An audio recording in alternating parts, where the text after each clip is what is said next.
केंद्र सरकारने जी.एस.टी कमी केल्यामुळे कोणकोणत्या वस्तू आपल्याला स्वस्तात भेटणार आहे तर पाहूयात या व्हिडिओमध्ये.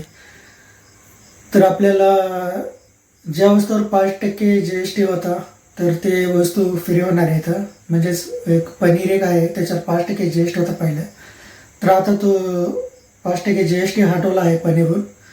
आणि ज्या वस्तूवर 18% जी.एस.टी वगैरे होता त्याच्यावर तर जी.एस.टी कमी करण्यात आलेला आहे, 5% का कितीतरी असा. तर स्वस्तात असणाऱ्या वस्तू त्यामध्ये आहेत खायच्या वस्तू, सेव झालं, भुजा झालं आणि डोक्याला लावायचे तेल, म्हणजे रोजच्या वापरात येणाऱ्या वस्तूवर जी.एस.टी कमी करण्यात आलेला आहे. आणि काही गाड्या वगैरे येतात त्यांच्यावर पण जी.एस.टी कमी करण्यात आलेला आहे.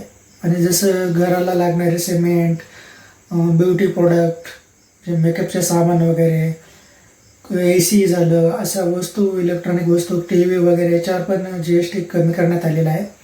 आणि आपल्या रोजच्या खाण्यात येणाऱ्या वस्तू झालं तर, किंवा वापरात येणाऱ्या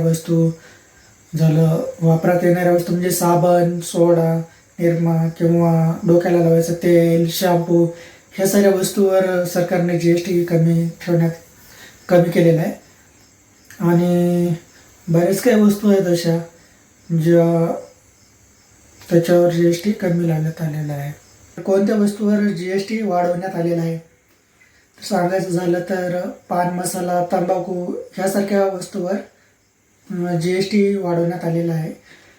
आणि IPLचे तिकीट वगैरे असतात क्रिकेट मॅचेसचे, त्याच्यावर पण जी.एस.टी वाढवण्यात आलेला आहे. आणि जे लक्झरी कार्स वगैरे आहेत, त्याच्या लक्झरी आयटम वगैरे असतात ना, त्याच्यावर पण जी.एस.टी सरकारने वाढवला आहे. तर यासारख्या लक्झरी आयटम आणि तंबाखू, पान मसाला यासारख्या वस्तूवर जी.एस.टी सरकारने वाढवला आहे.